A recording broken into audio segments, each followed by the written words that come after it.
A gente abre esse jornal com informação importante, um acidente fatal que infelizmente aconteceu nessa madrugada, rodovia Regis Bittencourt. A Elaine Freires vai trazer aqui mais informações para a gente. Tem atualização, pelo menos agora, de liberação da via, né, Elaine, desse acidente que aconteceu na rodovia Regis Bittencourt. Em que altura mesmo dela, Elaine? Na altura do quilômetro 511 foi esse acidente na Serra do Azeite, ali no corredor, sentido São Paulo, da rodovia Regis Bittencourt. Pistas liberadas há pouco, mas ainda o motorista enfrenta 21 quilômetros de congestionamento, ali praticamente parado na Regis, no caminho do Paraná, em direção à capital paulista. 3 pessoas morreram neste grave acidente após um ônibus tombar na região da Serra de Cajati, no Vale do Ribeira. O coletivo de 2 andares levava uma excursão de Curitiba para o Santuário Nacional de Nossa Senhora Aparecida. De acordo com os bombeiros, as vítimas são 2 adultos e uma criança. Do total, 45 pessoas ficaram feridas, sendo 6 em estado grave. A identidade das vítimas ainda não foi divulgada. Segundo a Polícia Rodoviária Federal, o motorista não se feriu e fez o teste do bafômetro, que deu negativo. O condutor disse ali no local aos policiais que perdeu o controle do veículo ao entrar em uma curva. O ônibus tombou sobre uma mureta de proteção. Além dos bombeiros e da Polícia Rodoviária Federal, ambulâncias da região, equipes da concessionária Artérias foram acionadas para atender as vítimas. De acordo com a Polícia Rodoviária, o ônibus pertence à NDK Turismo. Pelas redes sociais, a gente já observou que a empresa anunciava uma excursão de R$200 ida e volta para adultos, e o retorno estava previsto para a cidade de Curitiba para amanhã. O acidente aconteceu, então, na altura do quilômetro 511, mas o bloqueio, para quem está nos acompanhando agora, está na estrada, ocorre no 525, na Barra do Turvo, justamente esse bloqueio bem antes, né, por causa ali do acesso das ambulâncias, do resgate. As pistas já foram liberadas, então a previsão é de que o tráfego deve melhorar ao longo aí das próximas horas, né, porque vai demorar ainda. Então são 21 quilômetros de congestionamento para quem está na Regis em direção a São Paulo. É uma rodovia perigosa mesmo, muitas curvas, muitos acidentes são registrados com uma frequência grande, e esse fatal na última madrugada. Mais informações aqui ao longo da programação. Obrigada, Elaine. Até mais tarde. Até. Mesmo com reforço na segurança, cidades do Rio Grande do Norte têm mais uma noite e madrugada de ataques criminosos. As ações começaram na última segunda-feira e até agora 71 suspeitos foram presos. A gente vai direto ao nordeste do país. Cacá Barbosa tem acompanhado de perto esse assunto, esses ataques, essa sequência assustadora para a população do Rio Grande do Norte. As mais recentes informações, atualizações agora. Cacá, bom dia para você, seja bem-vindo. Bom dia, Sheila, Carla Megali, mais uma vez aqui trazendo mais informações de mais uma noite e madrugada de terror no Rio Grande do Norte. Em Natal, 14 motos que estavam estacionadas no pátio da Secretaria Municipal de Mobilidade Urbana foram incendiadas. Os veículos eram utilizados no monitoramento do trânsito da capital potiguara e as chamas foram controladas pelo Corpo de Bombeiros. Ouvintes da Band News FM também relataram durante a madrugada ataques no município de Pedra Preta, a 122 quilômetros de Natal. Ontem, o governo do Rio Grande do Norte instalou um gabinete de crise como forma de tentar controlar os ataques criminosos que ocorrem em diversos municípios desde a última terça-feira. Participam do gabinete, além da governadora Fátima Bezerra, representantes dos poderes legislativo e judiciário, Ministério Público Estadual e Federal e entidades representativas da sociedade. A governadora solicitou e o Ministério da Justiça deve enviar ainda hoje mais 100 policiais para reforçar o efetivo da Força Nacional que já está no Rio Grande do Norte. Autoridades ligadas ao Ministério da Justiça e ao governo do Rio Grande do Norte apontam que 2 facções rivais se aliaram, estabelecendo uma espécie de trégua temporária durante esses ataques ao Estado. Pelo menos 39 municípios já foram alvo de ações criminosas e até o mais recente balanço foram realizadas pela Polícia Militar 71 prisões, apreendidas 18 armas de fogo, 4 simulacros de arma de fogo, 50 artefatos explosivos, 22 galões de gasolina, 10 motos, 2 carros, além de dinheiro, drogas e munições. E uma informação que eu acabo de receber, Sheila, Megali, Carla, acabei de receber agora, é que tem uma operação neste momento, em andamento no Rio Grande do Norte. É uma operação, neste momento, a operação, deixa eu pegar só o nome da operação que eu acabei de receber aqui, Operação Normandia, do Rio Grande do Norte, uma operação conjunta da Polícia Civil, Militar e Polícia Federal, está cumprindo 30 mandados de prisão e 24 de busca e apreensão contra integrantes da facção criminosa que organiza esses ataques que vem acontecendo desde terça-feira. De acordo com a Secretaria de Segurança Pública do Rio Grande do Norte, a quadrilha-alvo da operação é ligada a José Kempis Pereira de Araújo, 45 anos, conhecido como Alicate, apontado como um dos chefes da facção Sindicato do Crime. Alicate foi transferido da penitenciária de Alcaçuz para o presídio federal de Mossoró na última terça-feira, como sendo uma das medidas para tentar conter as ações criminosas. Até agora o número de presos não foi confirmado. A Secretaria de Segurança Pública vai conceder entrevista coletiva às 11 da manhã para dar mais detalhes sobre essa operação. Acabei de receber essa informação, inclusive. Operação Normandia, então 30 mandados de prisão. Mais tarde o Cacá volta com outras informações. Ô Cacá, só para quem não está habituado ou não conhece esse nome, não tem intimidade com a situação desse José Kempis do Alicate, que você disse. Ele continua preso, ele está preso. Uma boa parte desses crimes teria sido cometida justamente para protestar contra as condições às quais os presos são submetidos no sistema prisional do Estado, certo? E José Kempis teria uma grande influência sobre o crime organizado dessa área, certo? Explica um pouco mais, ele está preso pelo quê exatamente? Você tem essa informação? Olha, ele está preso por tráfico de drogas e vários homicídios, vários outros crimes. Ele é o líder do Sindicato do Crime, que é uma das facções criminosas do Rio Grande do Norte. Ele foi transferido, ele estava no presídio de Alcaçuz. Alcaçuz a gente conhece bem, foi aquele presídio onde teve aquela rebelião em 2017. E ele foi transferido na última terça-feira para o presídio federal de Mossoró, né, como parte dessas ações para tentar conter as ações criminosas. E o Alicate, ele é realmente, sim, ele é apontado como sendo um dos mentores intelectuais, podemos chamar assim, desses ataques lá no Rio Grande do Norte, cara. Bom, e a Operação Normandia, para quem não pescou a referência, é certamente a invasão das praias francesas da região da Normandia em 1944, quando os aliados conseguiram desembarcar ali americanos, britânicos, franceses na Europa continental e iniciar o processo de retomada do continente depois de toda a Segunda Guerra Mundial. Então o paralelo está bem claro, né? É o começo do fim da violência, de acordo com a intenção da polícia. Assim esperamos. Valeu, Cacá. Um abraço, Megali. Bom programa para vocês. Para nós. Em frente, a Caixa e o Banco do Brasil podem anunciar hoje a suspensão das linhas de crédito consignado aos aposentados e pensionistas do INSS. Ontem, pelo menos 10 bancos tomaram a mesma decisão após o Conselho Nacional da Previdência reduzir a taxa máxima de juros da modalidade de 2,1% para 1,7%. Segundo a Febraban, que representa as instituições financeiras, com o novo teto, não há como o setor arcar com os custos operacionais e de captação de clientes. Sem aval do Ministério da Fazenda, que chegou a alegar o risco de escassez de crédito, a redução na taxa de juros do consignado foi anunciada na última segunda-feira e publicada 2 dias depois no Diário Oficial. Em entrevista ao G1, o ministro da Previdência, Carlos Lupe, disse não ter medo de cara feia e nem de assumir a conta pela reação dos bancos. E justificou que no consignado concedido aos servidores públicos, as taxas cobradas são menores, de até 1,6%. Segundo a nossa Juliana Rosa, o governo avalia agora como reverter a situação. E olha, justamente num momento em que o crédito no Brasil diminuiu depois da crise das Americanas, que levou os bancos a reduzirem a oferta de crédito, e agora com a crise internacional de confiança no setor financeiro, depois da quebra dos bancos americanos, os problemas de crédito no Credit Suisse, o mercado de crédito dos bancos tende a ficar ainda mais retraído. O que eu apurei também com fontes do Ministério da Fazenda, o que o governo está tentando fazer?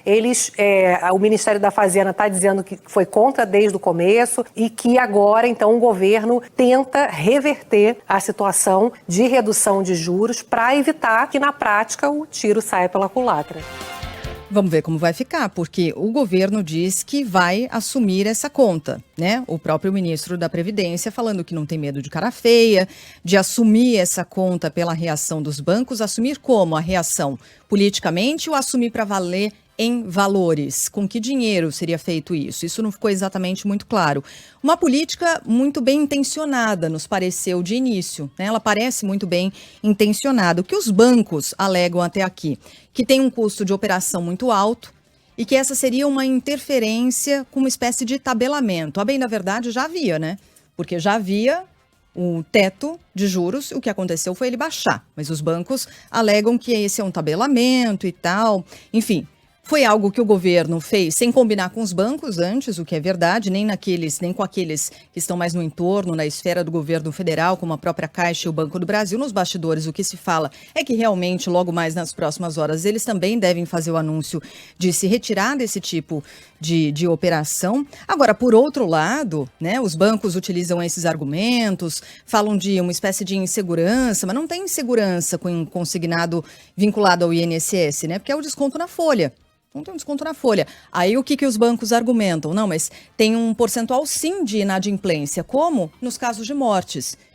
Mas vem cá, no caso dos servidores também não tem caso de morte? Servidor não morre? Morre também, né? Então tem esse custo aí da inadimplência. Isso aqui da argumentação dos bancos. Agora, por outro lado, minha Nossa Senhora, os lucros bilionários somados dos bancos atualmente, com diversas operações, e digo mais, com esse tipo de operação também do consignado, porque quando você vai ver o juro na ponta, na soma, num consignado parcelado sei lá, em 36 vezes, tem ali um lucro sim. Vai dizer que não cobre o custo de operação? Tá brincando. Os bancos não têm gordura? Tem.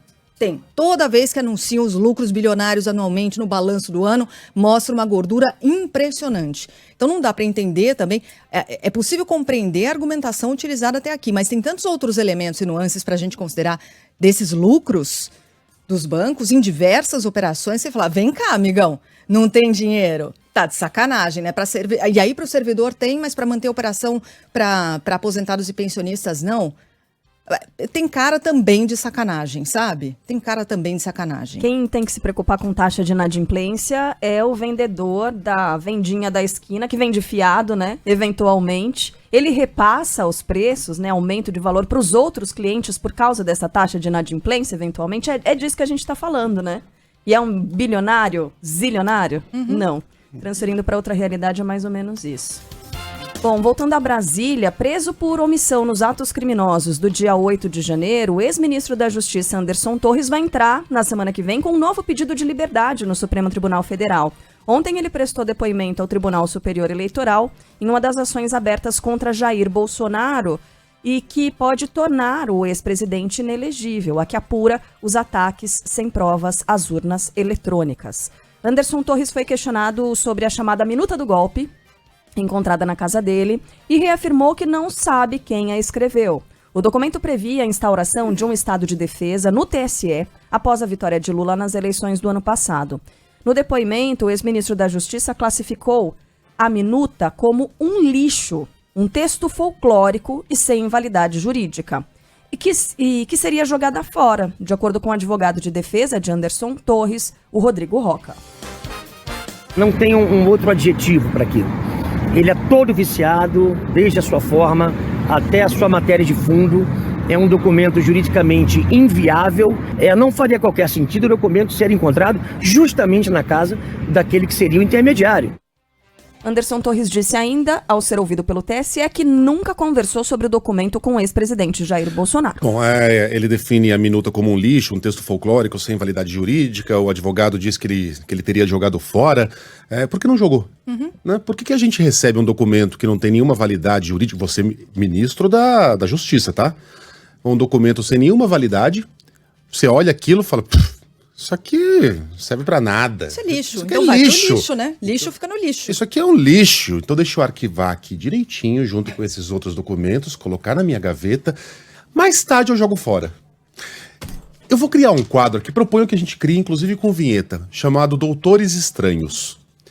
Porque esses caras agem de maneiras muito esquisitas, que não fazem sentido pra nós, pessoas que estão aqui no andar de baixo. É família presidencial que ganha salário de servidor público, do topo. Sim, mas ainda assim é um salário de médio para bom. Não é um salário de executivo. Mas que compram compulsivamente, vendem apartamentos e pagam tudo com dinheiro vivo. Que estranho. Um almirante que recebe lá 2 caixas de um cara no aeroporto da Arábia Saudita, enfia na mala sem saber pra quem é, o que é aquilo. Que estranho. O ministro da Justiça que tem uma minuta do golpe guardadinha ali, lisinha, na gaveta, que ele disse que era lixo, mas não jogou no lixo. O que será que tem naquela gaveta mais? Casca de banana? Resto de maçã? É isso que ele faz com lixo? Que estranho. Não são os doutores estranhos? Nada faz sentido. Eles não agem como nós. Imagine você mora num condomínio, aí vai ter uma eleição para síndico, tentando transportar aqui a situação para nossa realidade. Vai ter uma eleição para síndico. Aí toca lá o vizinho na sua casa, que é candidato. Eu não vou falar do candidato, porque senão fica parecendo que a gente tá falando do presidente. Toca ali alguém que é... Aliás, ele não lembra, né? Ele não lembra. Não lembra. Alguém foi lá e deu na mão dele. Olha isso aqui, ó. Isso aqui pode mudar o resultado da eleição. Alguém. Ele não lembra. Que estranho. Aí alguém toca na sua casa e fala, olha, eu preparei um documento aqui pra gente virar a mesa, caso o candidato fulano ganhe a eleição, porque a gente gosta do Beltrano. Eu olho e falo, não, isso aqui não tem o menor cabimento. Você tá maluco? doido? Você tá maluco, cara? Você quer dar um golpe no condomínio? Não, isso é um lixo. Isso é um texto folclórico. Isso não tem validade jurídica. Pá! Bate na porta, bate a porta na cara do cara. Imediatamente você esquece quem era. Ah, não lembro quem bateu na minha porta. E aí você pega aquele texto e guarda bem guardadinho junto com a sua declaração de imposto de renda, fecha a gaveta, pronto, tá lá. Mais tarde eu jogo no lixo. Que estranho! Que estranho. Bom, não à toa o Anderson Torres está preso, né? Não dá pra acreditar em uma palavra do que ele diz. Ele segue preso. E no Supremo Tribunal Federal, Alexandre de Moraes concluiu a análise... Desculpa, essa aqui? Sexta-feira, gente. Joga fora no lixo. Vocês gostaram desse quadro? Vamos fazer uma vinheta? Que estranho. Eu gostei, mas eu acho que tem que ser que estranho. Alguns ouvintes escreveram isso. Eu gosto mais de Doutores Estranhos. Gosto de Stranger Things, por motivos óbvios. Tá bom. A gente discute depois. No Supremo, Alexandre de Moraes concluiu a análise dos pedidos de soltura dos envolvidos nos atos do dia 8 de janeiro e manteve 294 investigados presos. Natália Pazzi. Joga fora no lixo. O ministro do Supremo Tribunal Federal, Alexandre de Moraes, finaliza a análise de todos os pedidos de liberdade feitos pela defesa das pessoas presas por envolvimento nos atos criminosos de 8 de janeiro. Nesta última quinta-feira, Moraes concedeu liberdade a outros 129 denunciados. No total, foi negada a liberdade provisória a 294 pessoas. Ainda sobre os atos, a Procuradoria-Geral da República denunciou mais 100 pessoas. Com a medida, o número de denunciados chega a 1.037. Segundo a PGR, essas pessoas devem responder em liberdade por incitação à prática de crime e associação criminosa.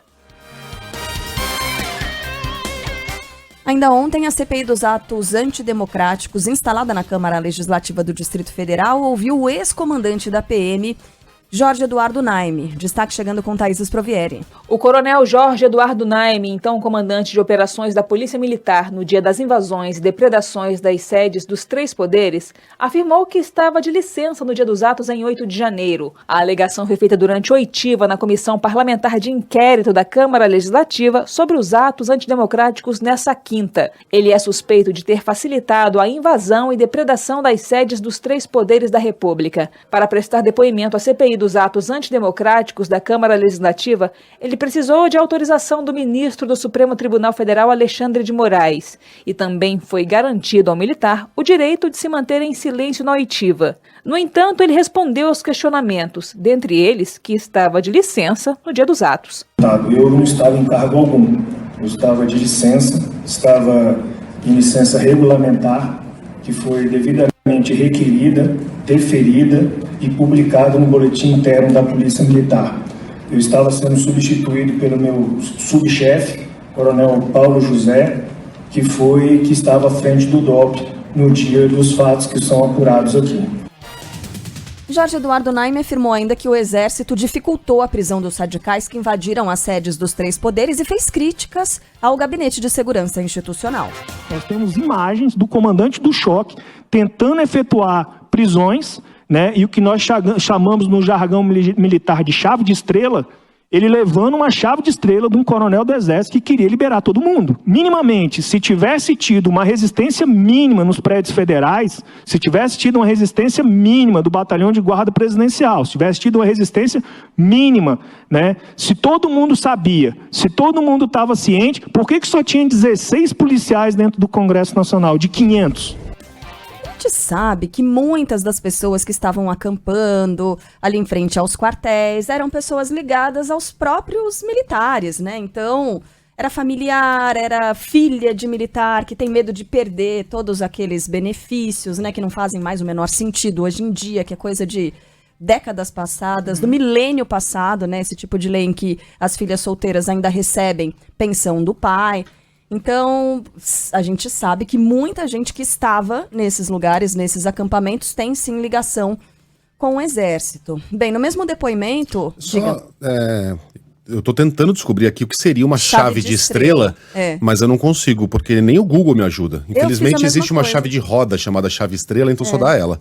Se alguém souber o que significa eu sei chave de braço, chave de perna, chave de estrela, eu nunca vi. Fiquei imaginando uma estrela, né? A pessoa dando uma estrelinha, colocando as mãos no chão, com as pernas dando uma chave. Por algum motivo eu não tô imaginando um militar fazendo isso, sabia?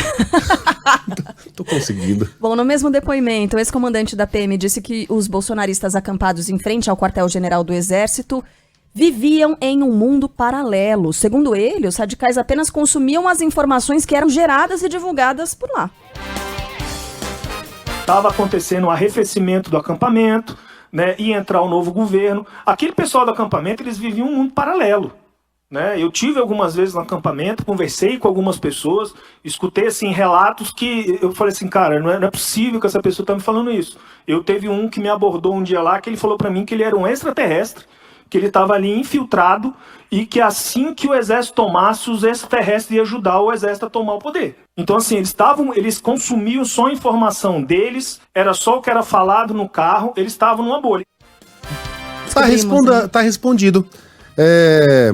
Nossa, quanta gente. Todo mundo sabe, menos a gente. Quanta gente. Inclusive meu amigo Omar me manda aqui, chave de estrela é uma carteirada. Estrela por causa da quantidade de estrelas no ombro, né? General de 4 estrelas vai lá, você sabe com quem está falando, é uma intimidação por meio da patente. Chave de estrela, valeu, gente. E a gente achando que é violência física. Você achando que era um golpe de balé. Bom, por meio de nota, o Exército afirmou que está colaborando com as investigações e que o caso está sendo apurado pelas autoridades competentes. De volta ao cargo, o governador do Distrito Federal, Ibanez Rocha, afirma que os atos de 8 de janeiro eram imprevisíveis. E aqueles ônibus todos chegando? Eram o quê? Passeio? Excursão? Conta aí, João Pedro Melo. O governador do Distrito Federal, Ibanez Rocha, já está de volta às atividades. Ao voltar ao Palácio do Buriti, Ibanez falou sobre os projetos que serão tocados com a volta dele, além de outras questões pós-afastamento. No discurso de retomada, Ibanez Rocha afirmou que foi surpreendido com a decisão, mas que entendeu a ação tomada pelo ministro Alexandre de Moraes sobre o afastamento. Num primeiro momento, eu me espantei, porque sempre fui um democrata, mas eu entendi a reação do ministro Alexandre de Moraes. Aquilo era o que era necessário ser feito pela defesa da democracia. E nós temos que ter a consciência de que o que tem mais de importante na nossa vida são as liberdades democráticas. Então eu não carrego mágoa nenhuma, eu tenho certeza e tive sempre a certeza de que esse momento iria chegar. Ao comentar os ataques criminosos do dia 8 de janeiro, Ibanez Rocha apontou que o ex-secretário de Segurança e ex-ministro da Justiça, Anderson Torres, tinha a confiança dele, mas que a situação foi imprevisível. O que aconteceu no 8 de janeiro é uma coisa imprevisível. Até o dia 6 de janeiro, quem acompanhou aqueles atos, a gente não tinha nenhuma perspectiva de que iria acontecer aquilo no 8 de janeiro. Os ônibus começaram a chegar no Distrito Federal no dia 6 e no dia 7, e nós tivemos aquele problema todo, mas não foi, na minha visão, não foi culpa do Anderson. Bom, era imprevisível? Não, obviamente não era imprevisível. O governador que comanda a Secretaria de Segurança Pública, que possuía, inclusive, e diz que possuía, inclusive, infiltrados ali dentro. Falar que isso era uma coisa imprevisível é de lascar. Porque até a gente que não tem essas informações de bastidores sabia que isso poderia acontecer e que provavelmente aconteceria.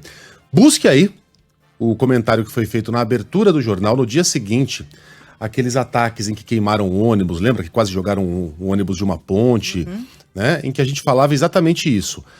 Será que o que aconteceu ontem foi o nosso 6 de janeiro? Foi o nosso equivalente americano da invasão do Capitólio? Era 6 de janeiro? Era, né? E a gente falava assim, depende da resposta. Né? Se a resposta for dura, se a resposta for à altura do que aconteceu, tivemos já o nosso Capitólio com sérias restrições orçamentárias. Né? As pessoas não vão se atrever a fazer isso novamente se a resposta for dura. Caso a resposta não seja dura, e ela até então não havia sido, nenhuma pessoa havia sido presa e nenhuma pessoa foi presa, aí não. Aí o que a gente teve ontem foi um aperitivo e o pior ainda está por vir. Foi exatamente o que a gente disse. A gente aqui, ó, a 800 quilômetros de distância. E o governador do Distrito Federal vem e fala que aquilo era imprevisível. E ainda disse que não tem mágoa, né, do Xandão. Isso, olha, eu vou dizer, isso era imprevisível de se ouvir. Eu não guardo mágoas. Vamos virar a página. Eu não guardo mágoa. Daqui pra frente, Sério, gente, cara? deixa pra lá. Tá bom, Ibanez, a gente entendeu. Que coisa. Vamos falar dos detalhes da nova regra fiscal, ou das regras fiscais, chamado arcabouço. Ontem um ouvinte falou assim, parece calabouço, né? Parece. Calabouço fiscal é o que a gente tá, né? Como disse um outro dá ouvinte. medo, né? É o Quando meu, a gente- no caso. Então, exatamente. Mas Dá enfim. um medinho, né? Uma sala de tortura ali. Pois é. É o período isso, né? da entrega do imposto de renda. Não deixa de ser um aperto, né? Dependendo do pacote, pode ser calabouço, né? Mas enfim, é o pacote das novas regras fiscais. Os detalhes devem ser revelados hoje ainda aos integrantes do governo federal. Proposta pronta na mesa do presidente Lula e a apresentação será feita pelo ministro da Fazenda, Fernando Haddad. O texto vai substituir o teto de gastos, que limitava o crescimento das despesas à inflação do ano anterior. Com isso, a equipe econômica espera abrir espaço para poder gastar mais com saúde, educação e habitação. E ainda achar uma saída para o rombo no orçamento, que deve ficar na casa dos 100 bilhões de reais. Para negociar apoio na Câmara, Fernando Haddad já discutiu a proposta, ainda em sigilo, com o presidente da Casa, Arthur Lira. E ontem, véspera desse anúncio, o deputado Pedro Paulo, do PSD, protocolou uma proposta com regras semelhantes às que estão sendo definidas pelo governo. Ela leva em conta não apenas a inflação, mas também o ritmo de crescimento do país e os indicadores como a arrecadação de impostos e trajetória da dívida pública. O economista Felipe Salto, ex-secretário da Fazenda de São Paulo, considera a fórmula melhor do que a do antigo teto de gastos. Segundo ele, o principal aspecto está no foco sobre o controle progressivo da dívida pública. Você pode crescer, mas crescer menos nos próximos anos e a partir de 26 para 27 começar a diminuir esse indicador. Para isso teria que ter uma combinação de limitações, inclusive para o gasto. O gasto poderia crescer pela inflação, mais uma pequena taxa de variação real, ou seja, acima da inflação, mas controlado.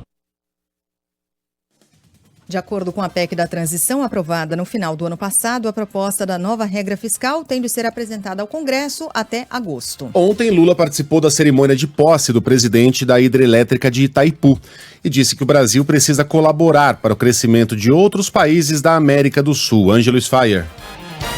Durante a posse de Enio Verri como diretor-geral de Itaipu Binacional em Foz do Iguaçu, o presidente Luiz Inácio Lula da Silva defendeu que o Brasil volte a assumir papel de protagonismo na América Latina. Como maior economia da região, o petista afirmou que é um dever ajudar no desenvolvimento dos países vizinhos. Sobre o papel de Itaipu nesse contexto, Lula argumentou que Enio Verri terá a missão de olhar o papel social da hidrelétrica, uma das líderes mundiais na geração de energia limpa e sustentável. O Enio assume a presidência de Itaipu Binacional do lado brasileiro com a responsabilidade de que ele não está apenas exercendo o papel de dirigir Itaipu para colher os resultados só para Itaipu.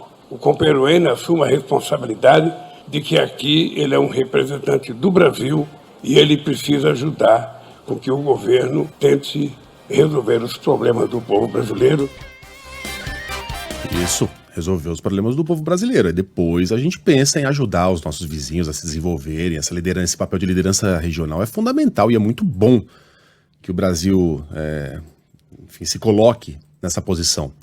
Mas a prioridade é desenvolver o nosso país, né? O Brasil não está com essa bola toda para ser liderança regional e ajudar os vizinhos a se desenvolverem nesse momento. Bom, em dado momento, o Lula brincou com uma criança que perguntou: e aí, já caiu o preço da picanha? Que era uma promessa de campanha do presidente. Fala, meu amor. Você quer falar aqui? Já caiu o preço da picanha?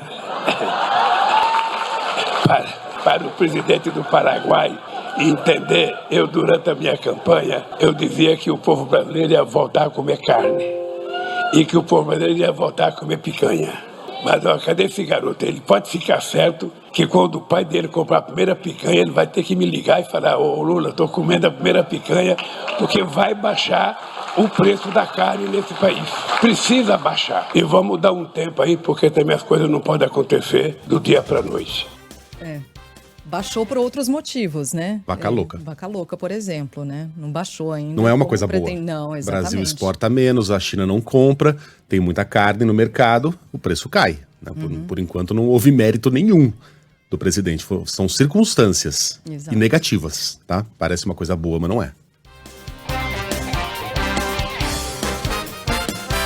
Vamos agora para o Rio de Janeiro para trazer as atualizações daquela história chocante de uma pré-adolescente que foi sequestrada no Rio, levada para o Maranhão por um criminoso que passou pelo menos 2 anos planejando, né, esse crime. A Júlia Kallenbach vai contar mais pra gente. Fala, Júlia. A menina de 12 anos que foi mantida em cárcere privado em São Luís voltou ao Rio de Janeiro, onde mora, na noite de ontem. O acusado pelo sequestro teve liberdade provisória concedida pela Justiça do Maranhão. Eduardo da Silva Noronha, de 25 anos, foi solto ontem. Ele é investigado pela Polícia Civil maranhense por estupro de vulnerável. Já a Polícia Civil do Rio apura o crime de sequestro. A adolescente estava desaparecida há uma semana. Segundo a polícia, Eduardo levou a vítima para o Nordeste em um carro de aplicativo e a manteve trancada em uma kitnet enquanto ele ia trabalhar. A corrida custou R$4.000. Em depoimento, o homem confirmou que beijou a menina. A delegada Ellen Souto afirma que esse ato já poderia ser considerado como estupro. O estupro de vulnerável,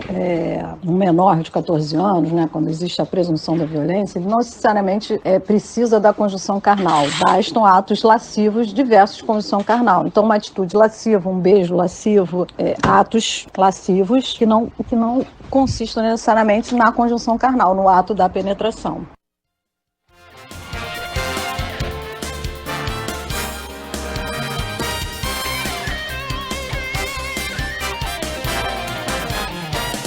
As universitárias acusadas de discriminação etária abandonam a faculdade no interior de São Paulo. Fala aí, Reni Ravanelli. O Centro Universitário Unisagrado, em Bauru, no interior de São Paulo, confirma que as 3 universitárias que gravaram um vídeo zombando de uma colega com mais de 40 anos de idade abandonaram a graduação no curso de biomedicina. A gravação, inicialmente postada nos amigos próximos do Instagram, vazou e viralizou na internet, gerando discussões sobre a prática de discriminação etária. O advogado de uma das alunas envolvidas disse que o caso ganhou tanta repercussão que as jovens passaram a receber ameaças de morte e agressão. Falar de esporte agora? Vamos. Depois a gente fala mais sobre essa história, né? Discriminação dessas, como disse o Megali, patricinhas fazendo patricices. Foi basicamente isso que aconteceu, né? É uma opinião impopular. A reação está sendo desproporcional. Elas não disseram o nome da pessoa, elas não expuseram a pessoa, elas disseram uma estupidez, uma ideia estúpida, lamentável. Mas é isso, são patricinhas fazendo patricices. Você não precisa dizer nome pra cometer crime, viu, Megali? Eu não sei, Sheila. Quando você comete um crime de racismo, não Sheila, mas que crime que tem ali? Elas estão falando de uma generalidade, não tem um crime sendo cometido. Eu só acho que tem uma questão, e aí todos estaremos de acordo, sobre a desproporcionalidade da coisa. A ameaça de morte. Que maluquice é essa? Não há nada que justifique esse tipo de coisa, esse tipo de reação. Nada. Ameaça de morte, gente? Nada. Isso. Leiam o livro Humilhado, do Jon Ronson. É um livro que eu inclusive emprestei para Sheila, que gostou muito. Né? É muito bom. Que fala exatamente disso, do tribunal da internet. Né? Que transforma a sua vida num pesadelo, você perde emprego, você perde a sua vida, você perde amizades por causa de erros que foram cometidos. Por exemplo, uma garota que foi lá no cemitério de Arlington, que é onde são enterrados os soldados, né? Nos Estados Unidos, lá na Virgínia. E tem uma placa lá. Por favor, faça silêncio, respeite aqueles que se foram. E aí a garota tirou uma fotografia fingindo que estava gritando, com a boca aberta, assim, sabe? E a mão colocada do lado da boca, uma mão assim e a outra com o dedo do meio levantada. Então, ou seja, desrespeitando e gritando. Né? Jovem fazendo jovenzice. Cara, a vida dela virou um pesadelo. Um pesadelo. Era ameaça de morte. Ela não podia sair na rua. E lá o bicho é sério. Os caras falam e matam mesmo. Enfim, o livro trata dessas desproporcionalidades. Gente, não foi cometido crime nenhum ali. Foi uma babaquice. Uma babaquice. Não é o caso de transformar a vida dessas patricinhas aí, também não quero passar pano nenhum, num pesadelo. Ameaçar de morte, ter que mudar de cidade. Calma. A internet, ela tem esse julgamento, né? Porque de exacerbado. De clique em clique, a gente vai lá e retuita. Olha só que absurdo. Bom, é uma pedra. Só que quando 1 milhão de pedras são jogadas ao mesmo tempo, isso vira uma agressão. E no caso dessas garotas aí, a coisa está passando dos limites. A ameaça de morte é inaceitável. Olha, bem rapidinho, conversando com o nosso colega Douglas Santucci, que mandou em um dos grupos aqui, a gente estava falando sobre isso, é crime, não é? Ele ouviu alguns especialistas, compartilhou com a gente a visão desses especialistas, aí ele colocou aqui, o Cristiano Rodrigues, que é advogado criminalista, diz o seguinte, olha, não se encaixa na difamação porque o fato tornado público não é ofensivo à reputação da vítima diante do que aconteceu, né? As pessoas, a sociedade acabou abraçando essa vítima. Não houve dano. Não houve dano à reputação da vítima, segundo a visão aqui do professor. A primeira, esse professor Jebson Rezende. E aí o Cristiano Rodrigues diz o seguinte, olha, acrescentando, difamação, fato atípico, pois o fato concreto atribuído não é desonroso, além de não ter sido mencionado o nome da suposta vítima, sim, durante a explanação. Injúria, fato atípico, pois não há qualquer palavra ou adjetivo ofensivo na honra subjetiva atribuído nas palavras proferidas. Então, segundo esses dois especialistas, não há crime, né, por causa do fato em si. E aí tem mais uma opinião aqui de um professor de direito penal, professor William Douglas, que diz o seguinte, as meninas foram infelizes, falaram besteira, mas são jovens, tá na conta da imaturidade, não é para isso que existe o direito penal. Pronto. O direito penal tem mais o que fazer do que lidar com essas pessoas. É molecada. A gente já foi... Tem gente que amadurece. Tem gente que fica melhor com o tempo. E é o que se espera dessas garotas. Tem gente que não. Tipo eu, assim. Não, brincadeira. Mas nem todo mundo nasce pronto. Ninguém nasce pronto, aliás. Né? A gente tem que passar pela vida para amadurecer. A gente aprende com os erros, eu concordo nesse caso. Foi horrível. Isso não se faz. É uma babaquice. Feriu profundamente essa mulher, muitas reportagens foram feitas com ela concedeu entrevista, agora tá mais forte, foi ali exaltada pelos outros colegas, e que bom, e que ela continue assim, e essa é uma tendência, cada vez gente mais velha, e 60 a mais, tá nas universidades cada vez mais, e isso é ótimo, é o que a gente espera. Essas meninas foram infelizes e imaturas, e concordo com o professor, acho que o direito penal tem mais o que fazer do que lidar com isso aí.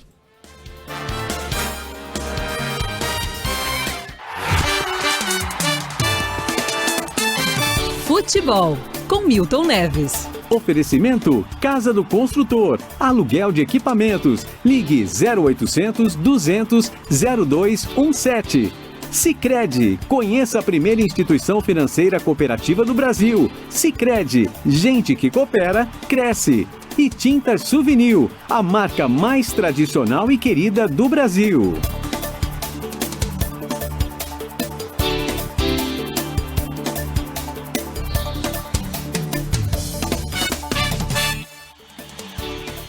Fala, Milton, bom dia. Megali, você é cruel, Megali. Luiz Guilherme Megali, você tá fazendo o coitadinho dos teus filhos torcer pro São Paulo. Onde se viu isso? Faça aquele torça pro Santos, que o Santos vai dar a volta por cima, vai aparecer... Olha, os novos jogadores que estão na base são chamados de Gilmar Lima, Mauridal, Zito Calvedor, Romengal, Coutinho pela IPEP. Vai voltar tudo, o maior time do mundo de todos os tempos. Viu, Sheila Magalhães? E um grande abraço também para Carla Bigato e para todo o time nosso aí do Morumbi. Vamos então falar aqui do Cerro Porteño, que eliminou o nosso querido Fortaleza pela Libertadores da América ontem, lá no Paraguai. Cerro Porteño 2, Fortaleza 1. Fortaleza não foi eliminado ontem, ele foi eliminado no primeiro jogo em Fortaleza. Jogo 0-0, o jogador perdeu um pênalti. Pênalti não é coisa que se perca, pô. Aí perdeu de 1-0 em casa e ontem perdeu de 2-1 e Fortaleza tá fora. E não mais. Vamos ao placar de ontem, dar um giro pelo mundo aqui. Lá em Portugal, o Benfica, de novo, é o melhor do país. Tá voltando, será que vai voltar com aquele time Zé Augusto, Eusébio, Torres e Simões? Mas o Benfica tá em grande fase, nossos amigos de Portugal estão felizes. E a Argentina, rapaz, olha o bem que faz, é óbvio, um título mundial. A Argentina vai fazer um amistoso agora e vai cobrar, sabe quanto? $1,5 milhão. $1,5 milhão, porque o time, ao ser campeão, ficou muito valorizado, entendeu? É isso aí. Parabéns aí ao time do Grêmio que goleou o Ferroviário por 3-0. O Suárez, rapaz, que tá fazendo gol adoidado lá, o jogo foi 3-0 e ele perdeu um pênalti, coisa rara. Então é isso aí, são rápidas pinceladas, um grande abraço pra vocês, grande final de semana e tchau.